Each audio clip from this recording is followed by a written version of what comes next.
So the second X-Files film, directed and co-written by series creator Chris Carter, has lived with a very poor reputation over the last 18 years, and with the release of a brand new director's cut, well, it's time to take a very brief look to find out what the actual truth is about the X-Files I want to believe.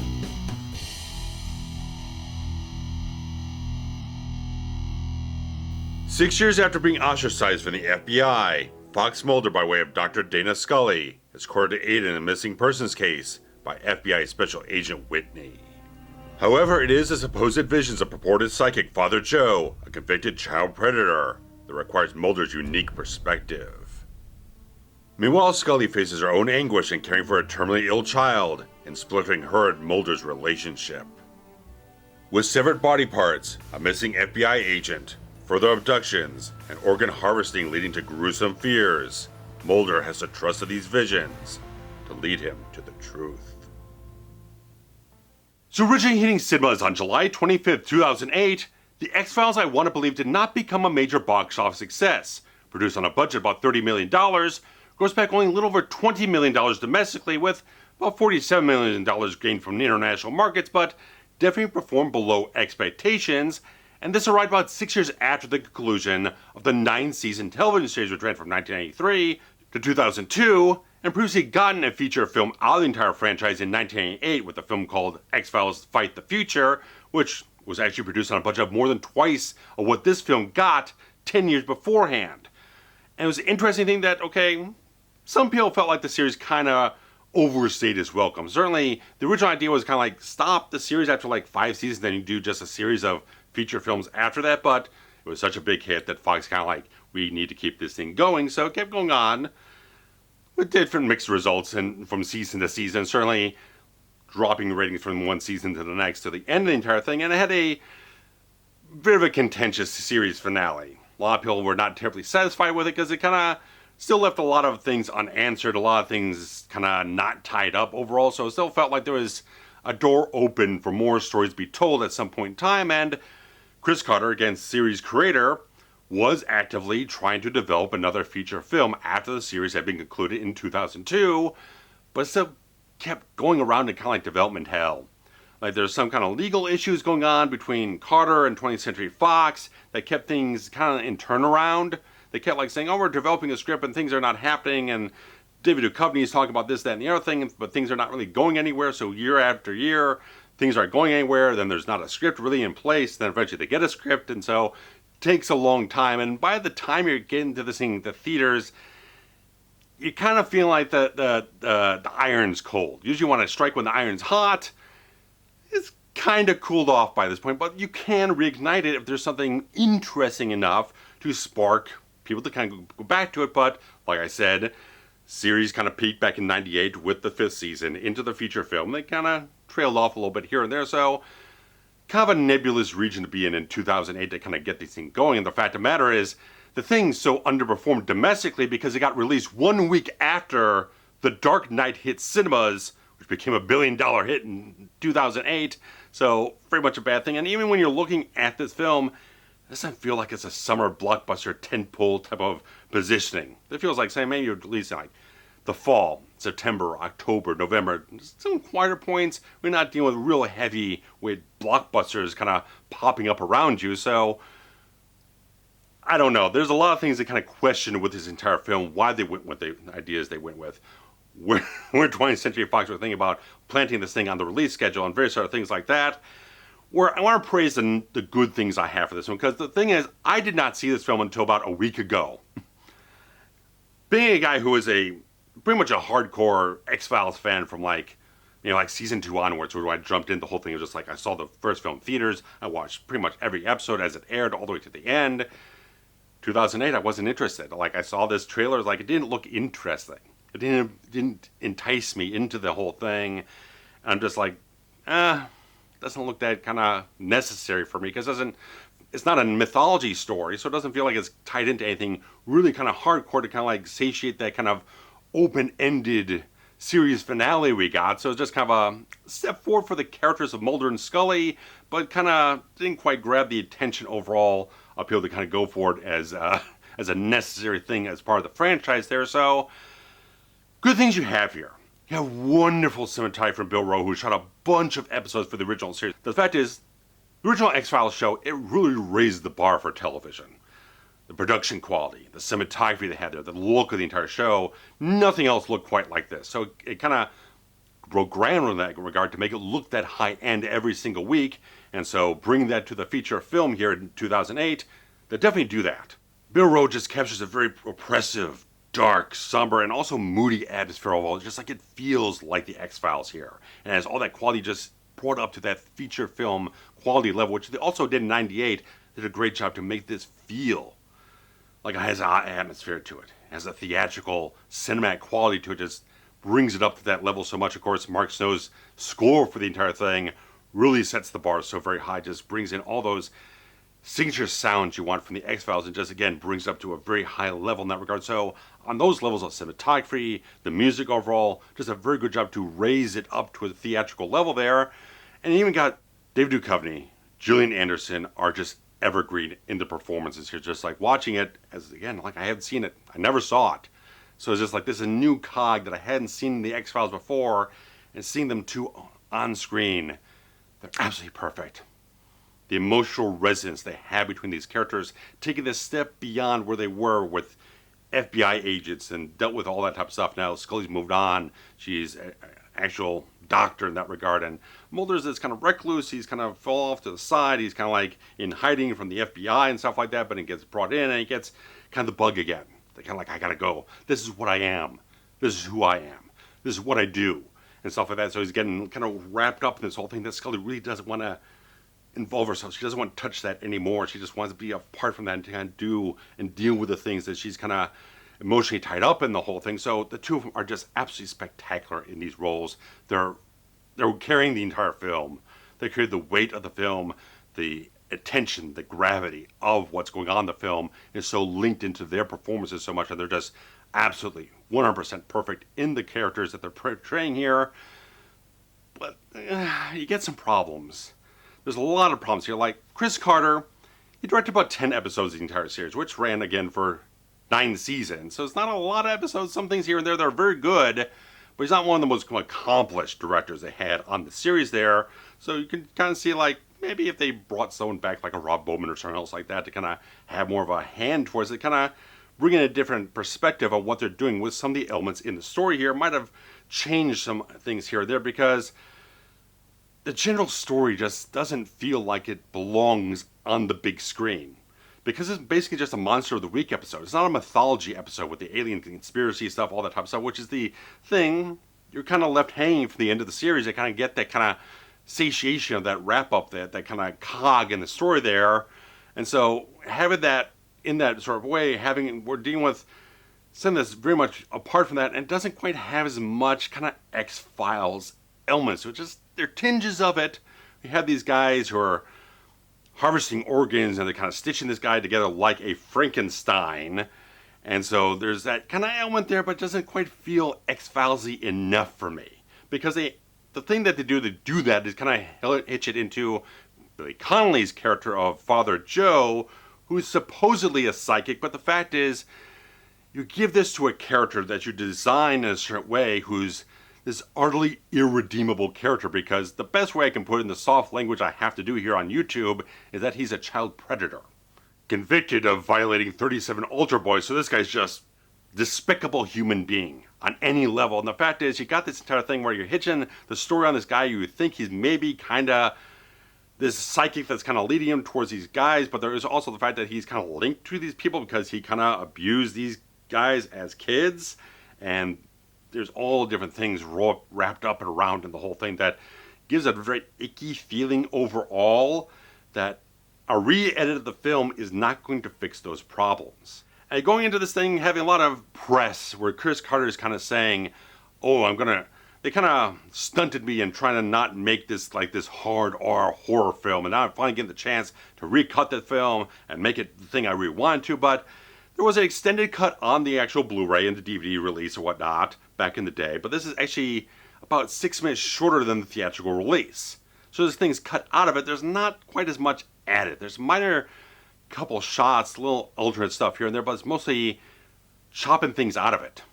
But it just feels like the few things you add in here to kind of make it a little more gory, kind of bloody and whatnot, doesn't really resonate that much because it's all about the story. The problems people always had with this thing was the story overall, because it just didn't feel satisfying enough. It didn't feel satisfying in the way of some of the best Monster of the Week episodes you had. Stuff like Squeeze, Tombs, Home, Grotesque, a lot of different things. Like they had some really excellent, creepy episodes of the series that are just absolute classics. From the moment they aired, they're just like indelible, etched in the grain of the X-Files type of stuff. This doesn't feel like that.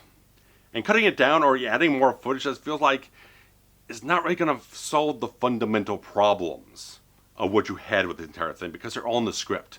The primordial ideas you have between Father Joe, these very ugly sort of perpetrators in terms of like chopping up people and stitching this guy together to make him whole again on these circumstances. It's a nice idea, but it doesn't feel like there's enough substance, enough thematic material overall to make it a robust idea. We really want the X-Files as a theatrical experience to be big. You had big in '98. Had a very big story that did have some trouble kind of like writing the line between the hardcore fans who are very deep into mythology and trying to be open enough to kind of engage with a brand new audience. I could definitely see the fact that maybe like you want to step off from that and kind of do something a little bit different that kind of it's a little bit more open to people coming in and kind of blindly or whatnot, or they haven't watched the series in a very long time, or they fell off at a certain point in time and they don't really have that much kind of invested knowledge of what's been going on for these characters for 9 years and then a break for 6, whatnot. But it's also the fact that the new director's cut, there's a article on movieweb.com, I'll link below, that has very detailed things about what's been changed, cut, rearranged here and there. There's a lot of things cut out of this version, obviously, since it is a shorter cut of the entire film. A lot of it involves removing a lot of the intimate moments between Mulder and Scully. So like one moment where they're lying in bed together and have a very kind of flirty conversation overall is cut out of the entire version. They kind of cut into the scene later on where it's much more involved with the plot instead of the characters. Even stuff like talking about William, their son, that kind of got wrapped up in all the conspiracy stuff and it's kind of tucked away somewhere safe in the world. All mentions removed there. Even a kiss at the end of the film after they're kind of reconciling all the heavy emotional things that have gone on the last couple days in this story. Kiss is removed. And also, interesting thing, like, okay, when I was watching the theatrical, I did feel like it was kind of long and kind of drawn out. The pacing wasn't that good. Kind of bland in some places here. Wasn't really kind of captivating my interest overall. So he's trying to make it a leaner, tighter cut that kind of moves a little bit faster here, but it kind of undercuts like a lot of stuff with Scully's story. A lot of her scenes are removed here. We're just kind of dealing with the terminally ill kid and kind of the hierarchy of the kind of Catholic hospital, stuff like that. So it's like there's connective tissue in her story that's kind of gutted out here. And so you kind of jump from one plot point to the next without having kind of the bridge scene in the middle to kind of make things make sense. And they have Samantha Mulder, Fox's sister, who is kind of the crux of the entire genesis of his obsession in the entire series. That she disappeared and he believes all these different things happened to her. And believe me, when I tell you, I've gone through so many of these freaking episodes where they go off in every direction you can imagine about trying to explain what happened to her. They finally land on something that feels like even contentious to this day with the fandom, but how people feel about it. A lot of people don't find it very satisfying what they did with it, but felt like they belabored it so long and dragged it out so long in the series. Now you're hitting it in the nail back on the head again, where it's like a photo of Samantha kind of motivates Mulder to kind of step up and go back out and join the case and investigation, all that type of stuff. But they removed a conversation between Mulder and Father Joe about Samantha and his backstory and stuff like that. And they even removed Scully mentioning Samantha later on, which she feels like Mulder's getting too deep into the entire investigation here. So it's weird. It's like you keep the kind of touchstone at the beginning, but you don't elaborate on it. So it's an interesting thing that is like he's cutting out various things that have those critical character substance pieces overall, while just trying to make the entire film move faster. So it's like it's not really kind of, again, solving the fundamental problems of the story here. So getting stuff like that cut out, and they're resequence a bunch of different scenes here and there to kind of like again, trying a different pace or whatnot. Feels kind of experimental to kind of intercut different storylines in a certain sequence here and there that doesn't feel quite as effective. Feel like the tone doesn't quite mesh between what they're doing in the investigation, what Scully's dealing with at the hospital. It's very different tones all. She's dealing with a very somber, heavy-hearted type of thing, and they're dealing with some very urgent, ghastly, gory type of stuff over here, chasing down very bad guys who are chopping people up and stealing freaking organs here and there. It's not really comparable. And this is also kind of the problem overall with the different plots you have here. They're not really kind of like, there's no thematic overlap of what they're doing with one thing to the next, aside from the little stem cell research thing that Scully goes into this thing and kind of feeds into a little bit of the link that she finds into what these guys are actually doing with all this stuff here. So, but it's a kind of it's a sloppy script. It's an edit that doesn't feel like it really feels cohesive, and it feels like it's bringing something new to the table that feels like it's worth celebrating at all. So it's like, you can go with the theatrical cut, maybe lose a few minor things from the extended cut that adds in maybe a tinge of some sort of little emotional beat here and there, but the extended cut is not really consequential to telling the overall story of the film, and this director's cut just chops a bunch of stuff out that feels a little abrupt in some places, kind of adds in some, like I said, little things here and there that kind of expand out a little bit of the graphicness of the film, but it just feels like it's not really a reimagining of the film. It's not really kind of like, oh, this is the film I want to do overall. Like before, it was really kind of taken over by people, and it was cut up, and it was a sort of a stunted creative vision overall. It just feels like an experimental thing you could have done over the weekend. I don't know why this took a year from Chris Carr getting the green light saying, oh, now you can go off and do this director's cut. He announced it like a year ago on David Duchovny's podcast. And then it even got delayed another 2 months. It was supposed to be released in June up on Disney Plus and Hulu. Got delayed to August. I don't know what the problem was. It's like not like they unearthed a bunch of new footage where they had to reimagine things or recut things.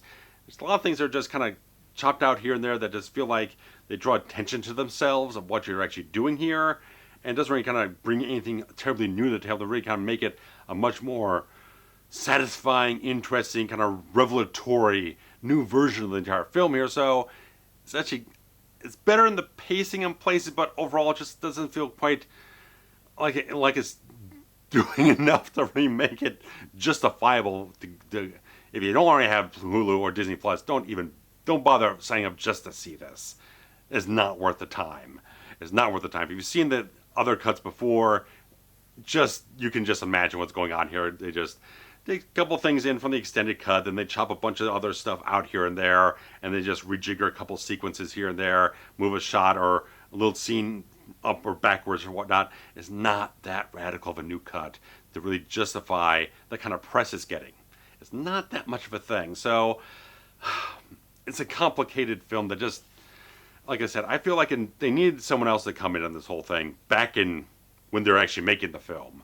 They kind of give a little bit of a different perspective of what they're doing here and try to capture something that feels much more special towards the X-Files. Even if you're not doing alien conspiracy stuff, like I said, there's plenty of creepy episodes of the series that just were so inspired, and they lacked that inspiration going into this film, and it's all in the script. It's not in the edit, it's in the script, and that's the problem there. So once you've already shot it, it's been sitting around for 18 years, re-edit it any way you want. If you don't have anything new to add into it to change the context of it or rejigger plot elements that were objectionable before and kind of do the impossible in that regard, you're not really giving us much of anything that's really kind of substantive and new and kind of worth our while overall. So I definitely say most anything from the first 5 seasons are kind of golden. That's all the classic X-Files stuff that people absolutely go back to time and again, love it.